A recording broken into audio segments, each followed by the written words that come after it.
Hi, everybody. Welcome to this episode, I guess, with my friend Mo here. She is being gracious and letting me interview her to talk today about something that's very personal to her and that's also very heavy in its own right. And so um, we'll get into that more, but I'm really excited to have Mo here because Mo has become a really good friend to me since I moved to DC just over a year ago. Um, I know Mo from church. We go to church together, and she was like the person for me to go to meet all of the other friends that I made here in DC because she is a networker and she's very inclusive. So I've been really blessed to be friends with Mo. I'm gonna let Mo talk a little bit about like her educational background. First, tell what do you do for work? What's your educational background? And let's start with that. Okay. Yeah, I'm Mo. I've been living in DC for a little over 4 years, and I'm a deputy press secretary and digital director for Congresswoman Doris Matsui of California in the House side. And so I work in Congress for California's 7th District, which is Sacramento, the capital of California. My educational background, I went to NYU, or New York University, for my bachelor's degree in journalism and art history. And I went to BYU, Brigham Young University, for my master's in mass communications. Awesome. Thank you. Okay, so we're just kind of gonna jump right into this. Yeah, let's do it. So the topic as a whole is dealing with grief, and most specific form of grief that we're going to first talk on, because I think we all face a lot of different kinds of grief, but the one that Mo is going to touch on is when she lost her mother to, actually, I don't even remember, was it to cancer? It was ovarian cancer. Ovarian cancer to at a younger age. You were I was 15. Years. Yeah. Mm-hmm. So we'll talk about that because dealing with death is a huge form of grief. And so I've got my questions ready. I am ready. We'll just jump into it. So where did you encounter death? Who in your life has died? And how did they die? What contributed to your response? So I first dealt with death. So 2 years, my mom passed away when I was 15. 2 years before that, my uncle had passed away. So 2 years before my mom passed away, my uncle had passed away from lung cancer. And so that was my first, not like I never dealt with death ever, but it was the first time that death directly impacted my family. As far as I've been alive. This is my uncle on my mom's side, and he's the baby of the family as well. My mom has 3 siblings, so 4 total in that family. And for background, my parents are from the Philippines, and so they immigrated to where I'm from, Southern California or SoCal, around like the late 80s. Mm-hmm. So that was my first encounter with it. And that was hard, and that was also hard on my mom. That was hard on our family. We're very close. I mean, we were at that point maybe a bit close to my dad's side of the family just because of the church. My mom's side of the family are not members of the Church of Jesus Christ of Latter-day Saints, but my dad's side of the family are. And so, but we were still fairly close to my mom's side of the family, which is more Catholic. And one of those, we spent more time at that time of my life with my dad's side of the family. Were they also in California? Is that yes, why? Okay. Yeah. So my mom's side of the family, most of my aunts and uncles were either in Fallbrook, which is the small town in San Diego where I was born and raised in northern San Diego County, or in a nearby town called Temecula, which is like 15 minutes away in a county called Riverside County. So even though it's like super close, it's technically a different county because that's how California is. And then my dad's side of the family were more like in southern San Diego, like Chula Vista, like near the border, the Mexican border. And like Tijuana. And so anyway, so that was my first time kind of experiencing like, going to a funeral and like, and going to a Catholic funeral and just like going to a burial. And then 2 years later. This was your mother's brother. Yes. Yes. Wow. That was my first time kind of experiencing death as like, that wasn't just like, a someone in my family were dying, or like You very know directly. this Yes. person. Well, But we grow up knowing that old people die and that's pretty natural. So like when your uncle, who how maybe he was wasn't he? old either. Yeah. He was maybe in like his 40s or 50s. I mean, but he we know also that that's was not normal. He was a heavy smoker, so lung cancer unfortunately followed, which happens if you are a long-time smoker. And so this one directly hit home. A year and a half later, my mom got sick, and I was going into. I was just coming off. She started getting sick the end of my 8th grade year of. So I went 8th grade and 7th grade were junior high for me. Mm-hmm. And so I went to a separate junior high school in my town, and my brother also went to in my small town, Fallbrook. And so end of 8th, I remember because I had 8th grade promotion, which is when they like promote you to like high school, and they're like, oh, it's not like graduation, but it's not like, it's like, oh, you're leaving, like you're going to. Now you're academics. Yeah, so now now you're working towards college. Like it begins for the next 4 years of your life. My mom started getting sick, and so she had fluid in her lungs, which was kind of the first sign of that something wrong was happening. So she was sick at my promotion. Like she was already kind of started feeling bad, and then basically the year, for a year she went through chemo.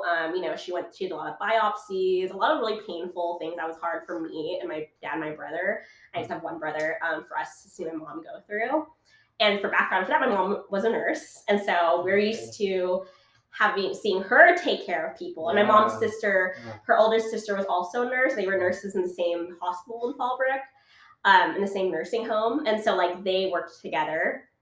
And my mom, I would say a lot of what I learned about empathy and caring came from my mom, because she, on top of being a really great nurse, she was also just like, she was great in our family war. Like she would really help, she was really active in what we call Relief Society in our church, and she was the one who always, if I had a school like holiday, like a school celebration, she would come and bring food. Like she was the most empathetic, caring person. And I always say that if I could be half that's an accomplishment for me, because I don't think I'm the most caring person in the world. And so so you grew up looking up to your mom, knowing that she was a caretaker. She was someone that, I'm guessing, because I have a father who was a doctor, and so maybe with the similar medical background, she was someone you could go to if you were sick.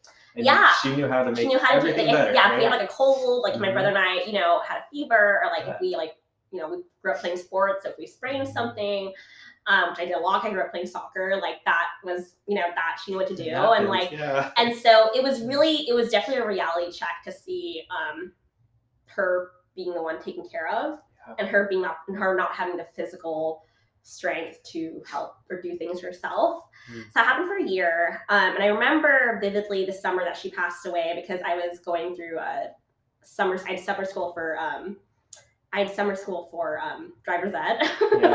And I was like, oh my gosh, I was really excited to get my license, because in California, you get your permit at 15 and a half, and then you get your license at 16.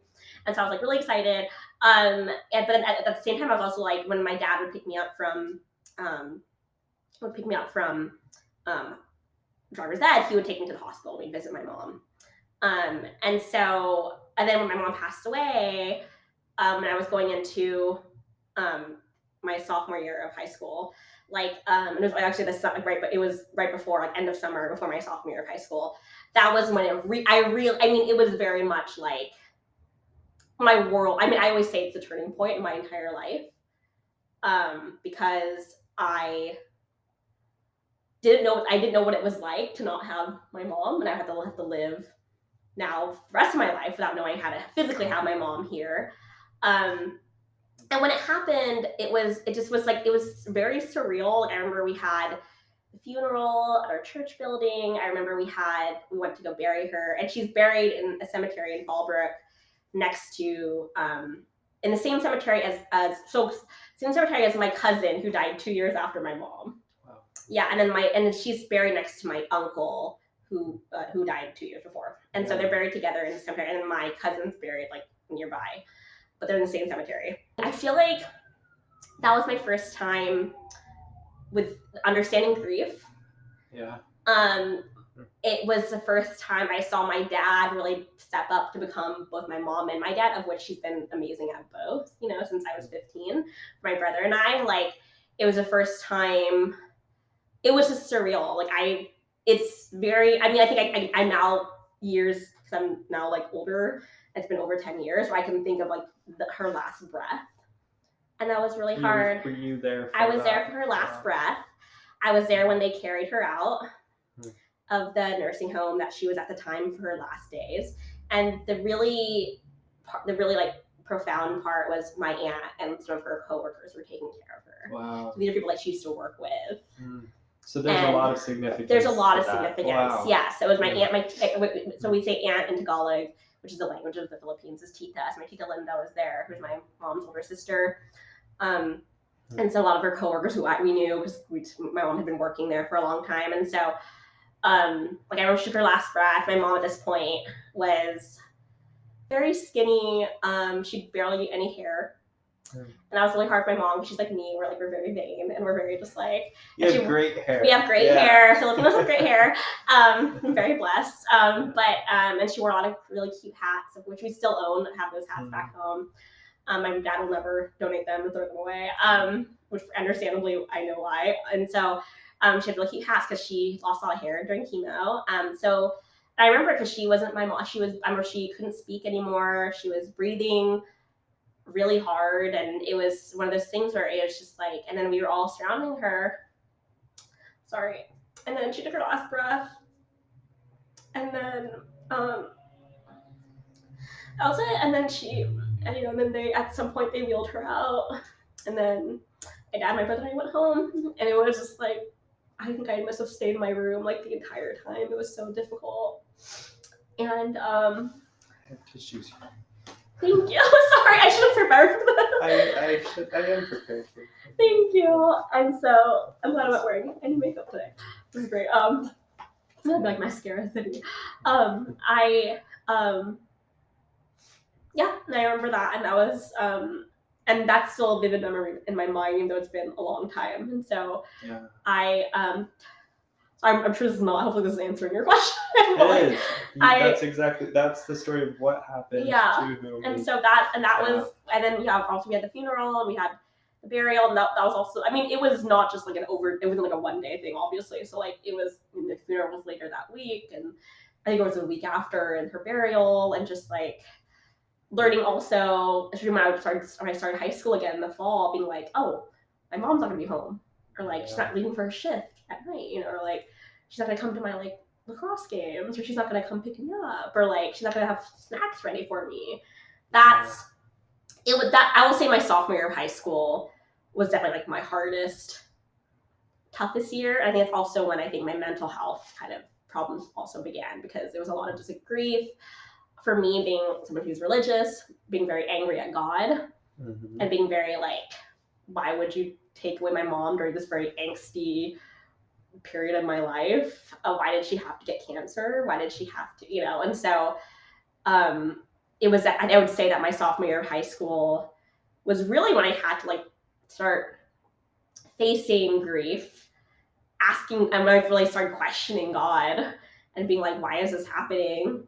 And in turn, like, kind of questioning, my belonging in the church and the church that we belong to. And also just like, why would this happen to us if we're good people? We're a good family. We go to church. My mom was like this, this. Like, I was like, God, this. Like, my mom was the kindest person ever. She was a nurse. Like, she devoted her entire life. Like, she didn't have, she doesn't deserve this. And she was such a kind person to everyone, and everyone in our family were, to our neighbors, to those that she took care of when she was a nurse, like to like my friends, like when she did help with school activities, like how is it, and so that was one of those things where that was a very formulaic period of my life, and that's why I always say my turning point, because it wasn't just like my mom passing away was like the turning point, and then like my year after was like when I really was like things were changing, and things were really like grief was something I was discovering, mental health problems were a thing I was discovering, questioning God was something I started doing, so yeah. From the sounds of it, the time in your life is also like right out of right out of middle school, junior high, you call it, right out of junior high and beginning of high school, that's a very vulnerable time for any youth, right? And you are still a youth at that point. Yeah, you're not I fully was developed. very much a baby. Yeah, and I mean, for men more than women, really, but you were forced to grow up faster than other people generally have to, because most kids don't have a parent pass away that young. Yeah. And so you had to face something that isn't normal, I'm going to say. It happens, right? But the story behind that is not comfortable. No. It's scary. And there's a lot that goes into that. So for you, what did grief feel like, and how did it manifest itself? And you talk a little bit about mental health. Do you want to? Is it okay to go into what does grief feel like? So mental health is a big part of my life.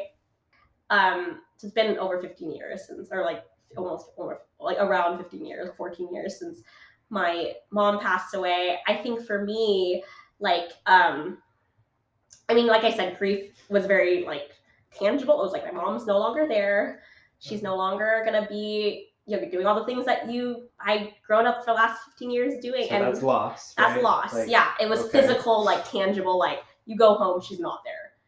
She's not there at dinner. She's not there when you go to Disneyland. She's not there when you go. She's not there at your lacrosse games cheering you on. You're also missing her. So right? That was really, and that, again, like you said, that's a vulnerable time. Oh yeah. Like I was not 16 yet. I was like 15 going on 16.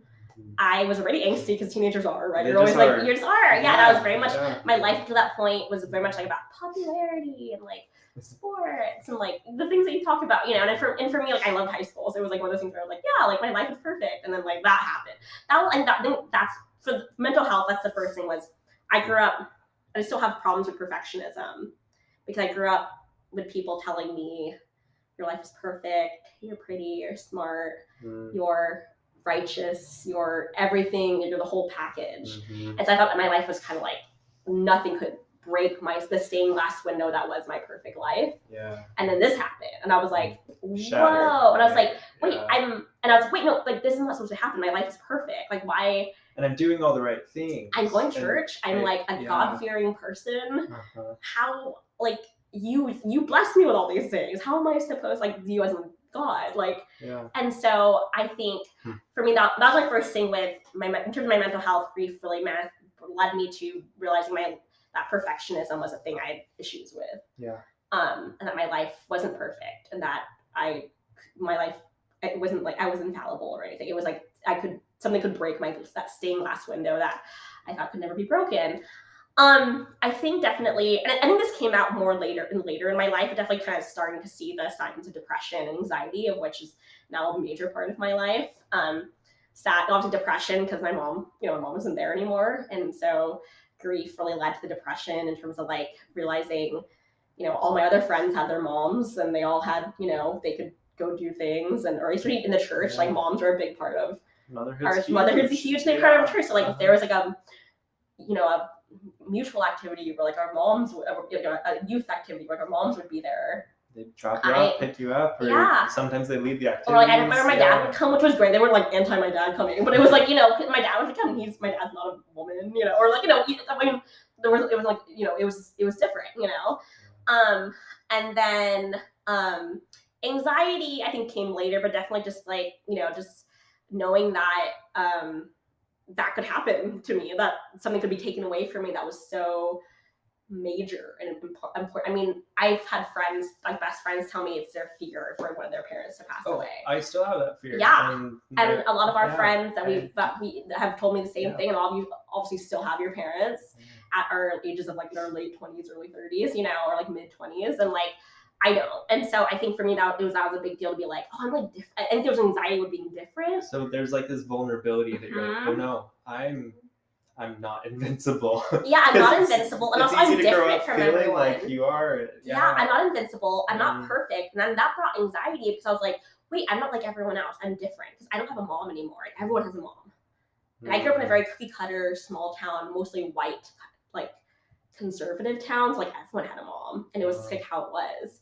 And like my family always stood out because we're like these like we're Asian and we're Filipino and we're Mormons, like, I don't know. So like we really stuck out like sore thumbs in our town. But then and so then that was also a thing where like that made me feel like maybe I was an outcast. Like I wouldn't be popular anymore. You didn't fit in. Yeah. So, like, it would change my life. Yeah. And it didn't. I mean, it wasn't like, it changed my life in that like it taught me to be more vulnerable. I mean, there was the kind of negative aspects of mental health that started to surface, but then there's also like positive things I didn't see at the time, like becoming more vulnerable up until that point. Yeah, let's keep talking about that then. Like on the flip side, so that's the stuff that you've really associated with that grief that like is icky, sticky, perfectionism, depression, anxiety. And it's so easy to like brush over it and say, that's just what I felt like. I'm sure it was much more than just like. And when you're 15, you don't understand that fully. Like I definitely have a different like my definition of, and because I'm in therapy and I take medication, like depression, anxiety when you're in your late 20s is different than when you're 15. I think when you're 15, you don't even know what that's about. At the time, mental health wasn't really a thing. It wasn't even something that I don't even know how to talk about it, how to explore it. Therapy was definitely not a thing, and medication wasn't a thing. And so like, I also there's a lot of unknowns as to like, why am I feeling this way? Yeah. And I couldn't really define it, and no one in my family had really dealt with mental health before either, so it was kind of, I couldn't really talk to anyone about it. And it was still at the time, and this is like the 2000s, right? It was still like a very mental health wasn't as like prevalent as it is right now, as it is too, which is great, but like at the time it was very unknown. We're still working our way into it. There's still a lot that we don't totally understand. But now it's a thing you can talk about, and that you should talk about, which is great. Yeah, it's much more common, and I think that's a healthy response societally, right? So you did therapy. What else did you do, or what stories do you tell, to help you cope with that grief? Yeah. So I think I've always, in my life, if I had to pick like number one hardest thing I've ever gone through in my life, it's by far my mom passing away. I've had a lot of hard things. I've had breakups that were hard. I had a heartbreak recently that was not, and I'm still healing from. I have a background of suicidal ideation, so I've had feelings of suicide. I've had like a lot of hard things in my life, but none of those will ever be comparable to my mom passing away. And I know that for a fact, because like that's the hardest thing I've ever gone through. Even if I go through a lot of hard things in my life since then. The greatest thing about, and this is very much what broke me from my perfectionism, even though I still have a lot of problems with perfectionism, is empathy and vulnerability in sharing your story.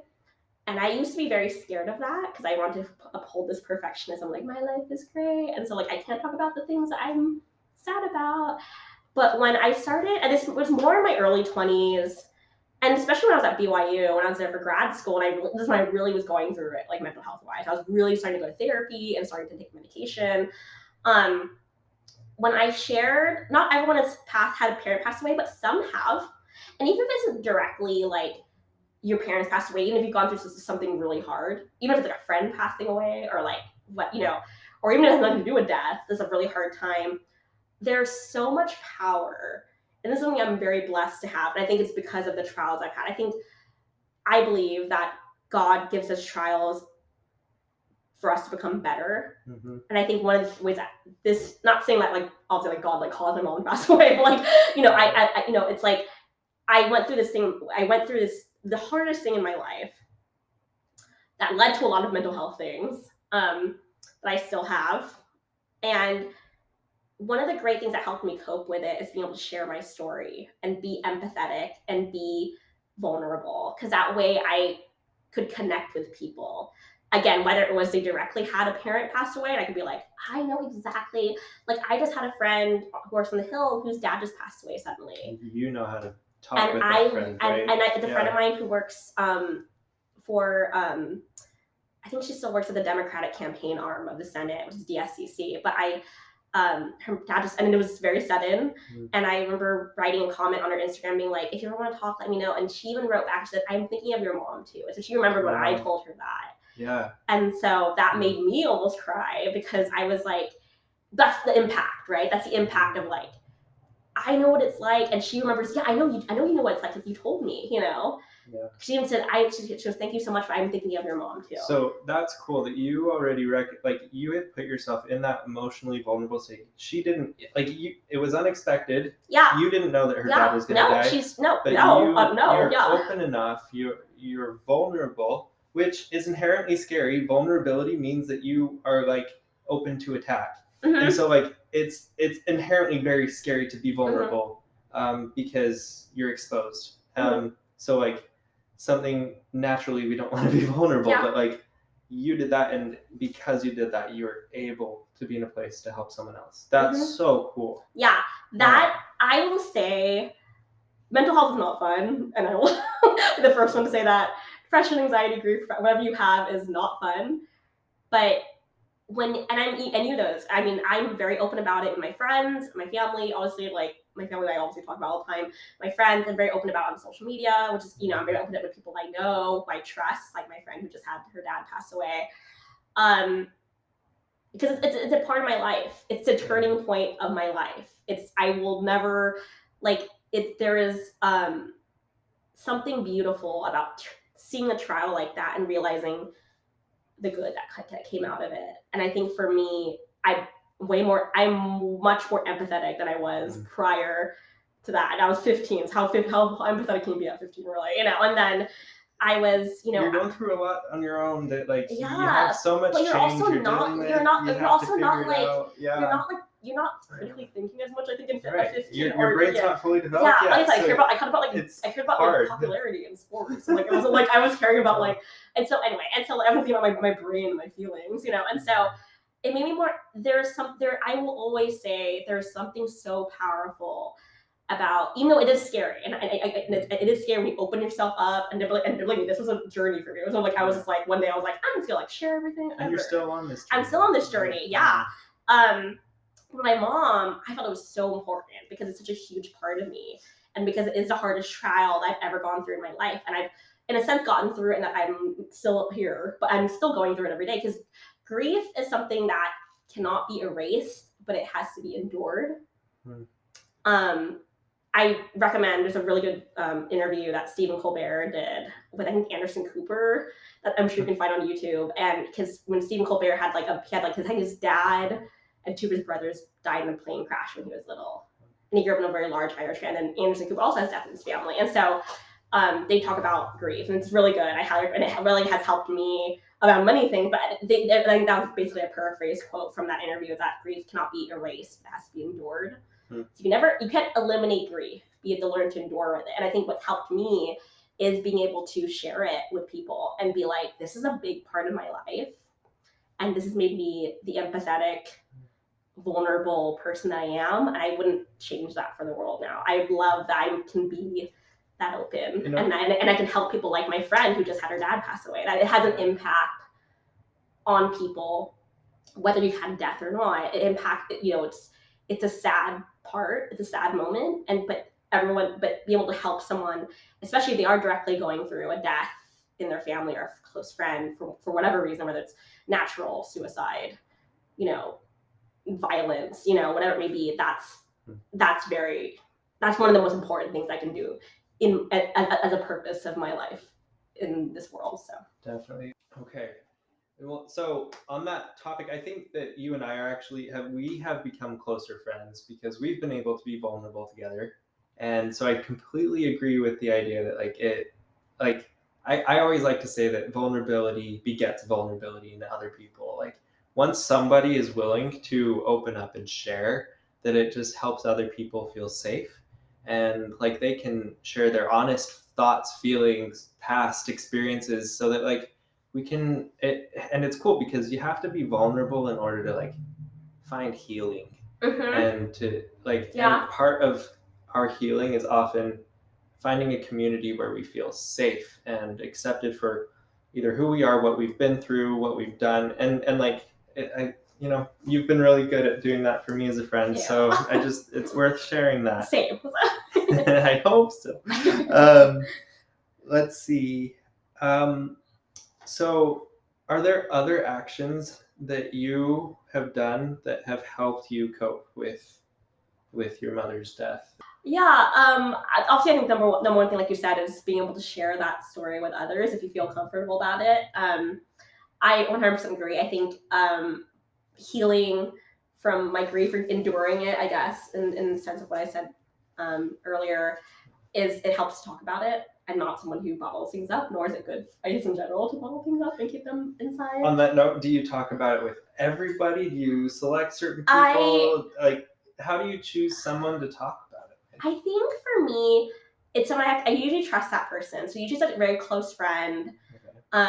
Or someone, but also maybe someone that I just feel like I know would be a good person to talk to about it. I definitely made mistakes. I feel like I've told people that probably shouldn't know about it. But I think I'm also just a very trusting person. And so like I think but definitely for the most part, I've told people usually who I'm very close with or I trust, because I think that to me is one of the most important parts of my life. And so if I feel like I don't want to tell you it, or if I feel like we'll not talk past this point, or like it's not like we're gonna become friends or whatever, or like I feel like I will keep it to myself. But yeah, totally. So like it depends on who it is. But definitely, I'm also again, I can be better at it because I'm a very trusting person, and so like I feel like I have to be more selective. But usually, I am good at being like, okay, this is someone I'm gonna be like really good friends with or best friends with, and then like I can, But again, it's hard to know, like, are you being selective just because you're afraid, or like, are you being selective because it's not everyone's business?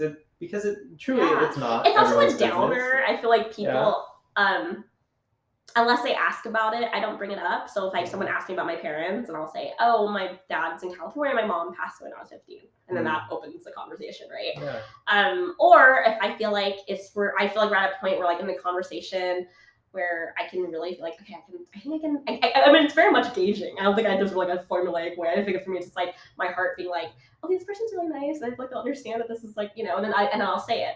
But I don't obviously like bring it up, randomly. I'm not like, oh, my mom passed away when I was 15, And so I think it just, for me, and because I'm a very trusting person, I think I'm just like, if I feel like you're a good person, that you would, unless you directly ask about them, obviously I talk about. But if you don't, I just feel like we're talking about something where it would lead to that coming up, then I would just like bring it up. But then I do have a gauge of like, okay, let me see how this person, like if this person would react to this. I really read the room well too. So cool. But I don't think it's because I'm afraid. I think it's more just like, because luckily I don't even have really had instances where like, and then this is good, where I've had that used against me, which would be probably bad. And so it would be, but there are some cynical people who might be like, oh well, that's nothing. Listen to my story, right? That would be terrible. Like, and I'm luckily I've never had anyone tell me that, because I think that'd be terrible. But like, no one's ever said that. But yeah, I mean that's definitely something I guess for me, like because I'm so trusting, because I've learned to become just more as open as I can be. Like I just come to like, you know what, I trust you. I'll just tell you this, and then we'll do what you want with it. And you help someone else out because they know part of your story. And that's like my friend who I talked about earlier. Like we're not even like, I mean, we're good friends, but like we don't hang out all the time, And so, but she remembered that my mom. Again, I talk about it all the time because that's very important to me, and so it's a part of me. And so I think like that's a good example of where like I shared it with someone that I trusted, and it helped her. And I just love this story that like part of your journey is that you've gone through something, I would call it traumatic, because that's what I imagine it would be like, traumatic, and it causes grief, and you are able to take that and say, there's something beautiful that I can make out of this by helping other people. I think that's the best way to approach anything. I think that's actually a very godly attribute, is to take something devastating and make it good, because that's what God does. That's how I view God, at least. Well, and it kind of answer. I feel like this is not answering your question. So actually answer your question. Okay. I feel like this goes along with like what you just brought up. So that's a good segue. In our church, we believe in something called the atonement, and that's really helped me. We also believe in something called the plan of salvation, which has really helped me. And again, this is maybe arbitrary if you don't know our church. Yeah. So do you want to talk about why that is important to you? Because there are people who like believe different things about death than we might believe in our church. So in our church, the Church of Jesus Christ of Latter-day Saints, we have something called sealings. And I was sealed to my family when I was younger in San Diego. In San Diego, we have temples where sealings take place. And I'm in San Diego. We have a temple in San Diego. And so I was sealed to my family when I was little. And the meaning of that sealing is great, because although outside of the church you believe that death ends like it ends in the grave. Like the body dies, you're in the grave, and then that's that's the end. That's the end. You'll never see that person ever again. Happily ever after. It's just done, right? Yeah, and that's it. And in our church, we don't believe that. And so we have something called the plan of salvation, where we believe that, and we know that we will see those who've been sealed to us again. And so that was the first of besides like sharing my story, being able to relearn the plan of salvation with my family and being like, oh wait, we're sealed to Mom. We can we'll see her again, and she's just hanging out with God, just like looking down on us. Like, and for me, what helps me, and this is because I'm like very like feelings and like it's like it helps me to be like, my mom is, ever since my mom passed away, she didn't get to see me graduate from high school. Even though I graduated on her birthday, which was very not planned. It was just like how it was. On June 5th. Yeah. That was like my school didn't plan that either. It was just like how it was. She didn't see me graduate from NYU. She didn't get to see me graduate from BYU. She didn't see me if I get married, if I have a child, if I have children. I know that my mom is always looking down on me every day. As I always think that my dad and I always say like she's up there with God, like with Heavenly Father, being like just like helping me, making sure I'm okay. She's an angel, right? She's an angel. Yes. Yeah. And so that helps me, and understanding that plan of salvation, which I just talked about, and being like that, because we believe that we will see those that we're sealed to again, which is so different from what you learn in, I guess, outside of the church. Outside of religion, because there are other faith traditions that would say, I believe that I will see other loved ones after this life. But, we have like an ordinance that leads to that, and that truly like solidifies that. So that really helped me. And then the atonement, obviously, I always say that Gethsemane was like my favorite part of Jesus's last days, because that's when he really took in everything that we are going through on himself, which he didn't have to do, and he didn't. I think in a way he didn't want to do, but he did anyway, because he drank the bitter cup. He didn't want to, right? And so that meant sins, weaknesses, Mom's passing away. Any heartache, heartbreak, trial, terrible thing that will happen to us. And so for me, it was like, oh wait, the Savior knows exactly what it was like for my mom to pass away, because he knows exactly, and so therefore he knows how to help me. And in turn, by me sharing my story, I'm being like the Savior, because I can teach others how to get through it as well. And that's a really beautiful link that I have been I've taught myself since I was 15, and especially when I got a little older and I was not as like teenagery, where I was like able to critically think about it. It was like, the Savior is helping you because he's gone through what you're going through, and he's gone through your mom passing away, the mental health problems that you have as a result of this, the grief, and then you in turn can pay it forward and be like the Savior and say, hey, I know what it's like for a parent to pass away. I know what it's like to go through grief, in whatever form it is. And so that has also really helped me. So along with like sharing my story and having, the plan of salvation that we believe in, knowing that I'll see my mommy and knowing that she's helping me from above, the atonement and the Savior, and being like him and sharing my story with others and helping others, like he's helped me. And that's also been really integral to like me coping and enduring grief. So I'm going to try and paraphrase what you're saying and to like the significance of those things, because that belief, I feel we're in the same church, and so like we share this belief, and I'm hoping that people can understand why it matters so much to us, at least that belief. We're not going to say that everyone else should believe that same way, but that this belief system offers hope and consolation, peace, and really a sense of eternity that feels really good. And and some people might say, oh, you're just saying that because you want to make yourself feel better. Well, why wouldn't you want to make yourself feel better if you've been through that grief? And what's wrong with that? Because we actually believe this is actually true. And if it's true and it makes you feel good, awesome. If it just makes you feel good and it makes you do good because you're trying to help other people, awesome. Like, I think that's really important. And so even going back to where earlier in your original questions about why would God do this to me? You started doubting God. So like, if you start doubting God and all of these actually really beautiful, comforting things about what we believe in God for, that's a hard place to be. And so I think it's really redeeming. It's a very good religious word for it. I think it's redeeming that you were able to hold on to your relationship with God after going through a time where you say, why would you do this to me? And then I'm sure that's a whole journey in itself that we could do another hour about. No, I'm sure. It's beautiful that you could make that arc and say, you know what? I recognize that I need what you have to offer. And so you might have been mad. Maybe you're still mad a little bit because your mom is still gone. And we believe in a God that probably could have prevented it. But he allowed it to happen. And so why? But you still have a dependence on him, and you can like feel okay with it. I'm actually, right? Well, it's funny because I'm studying a lot about unfairness right now.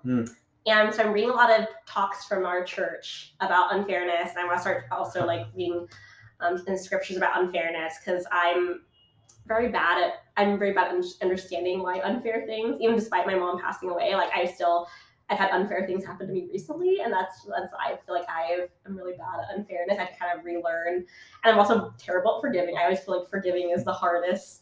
I always say for me, it's the hardest Christ-like attribute to have because I'm very not quick to forgive, and I'm very, very strong to remember everything. And so I'm reading a lot about unfairness, and as I've been reading these, I have been thinking about my current situation with unfairness, but also thought about my mom passing away, and because a lot of these talks talk about like death and talk about like someone passing away or someone,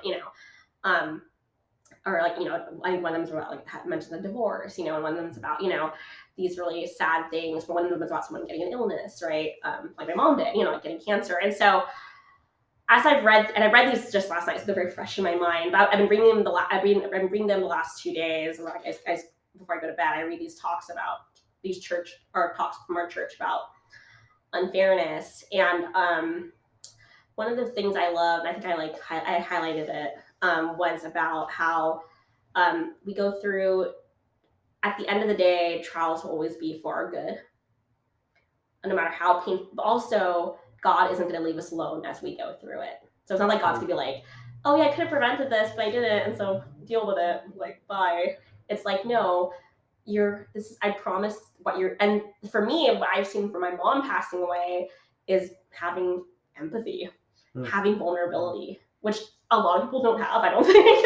Like a lot of people are. You have to develop. You have to develop it, and some people don't. Maybe never will develop it, in their lives. And for me, so that really helped me in understanding that the trial were more than. I think one of the talks about were more than our struggles. Our struggles are meant to make us better and closer to God and Savior. And so if that means I become more empathetic and vulnerable, and I'm able to help people. Yes, that makes me more emotional. Yes, it makes me more feelings, like, but that has been a blessing for my mom passing away. And so, was it unfair? Yes, in my mind, I will forever think it's unfair that my mom is no longer here. Now that I'm older, and I'm over 10 years from this, almost 15, I think now I'm like, okay, Heavenly Father, that was really hard. But I know that there was something I was supposed to. I'm becoming a better person. There was something you wanted me to go through this for a reason, and you give it a purpose. And then it's not just a void. And he never left me alone. It wasn't like he was like, okay, learn how to be empathetic on your own. Bye. It was like God didn't prevent this from happening. God is having you go through this for a reason, but God will also not leave you alone. And that's comprehensive, like. Before, during, after. And so, and so it's great that I'm bringing that up because I'm really studying unfairness right now. And that's definitely something that I've implemented into, when I thought about my mom passing away and grief from that. So. Well, I think, Mo, that you've done a really good job of like taking something so hard and just being able to make it good. And really, I think that's so admirable because you haven't made it, you haven't become resentful and bitter and spread that resentment and bitterness in the world. You've made it hopeful and something that you can, again, relate with other people about. I don't know if, I think my last question for you then would be, if somebody is going through a recent death, or they know that they're about to because maybe their parent or someone close to them is about to die, what would you tell them right now? That's so hard. That's really hard. A lot you can go to there. I would tell them that it's hard, and I get it, and it may be, like it was for me, the most difficult thing you ever go through in your life, in however way it happens, even if it hasn't happened or you know it's going to happen. But you love them and they love you back, and you will find a way to, whether it is through like religion or whether it's through other means, to always remember them and to keep and I hope that if you're comfortable, you're able to always share and keep the memory of this person alive, or if they haven't passed away, like if you always keep them alive in your heart, but also keep them alive by sharing their story and not being afraid to be empathetic and to be vulnerable and have vulnerability. I think those are two of the most beautiful things you could have, and if you're comfortable with it, you can keep them alive by sharing your story and helping others, which has been a big deal for me. It's been one of the most important things in my life. So great. Thank you, Mo. You're welcome. Aren't we so lucky we get Mo? So this message that would normally be really heavy. I mean, it is kind of heavy still. Yeah. But you have this message of hope, of vulnerability, empathy, love that Mo can bring into it because she has a beautiful story she tells. So thanks for being with us. Thank you for having me. Can learn a lot from you. I hope so. All right. Thanks for watching, everyone.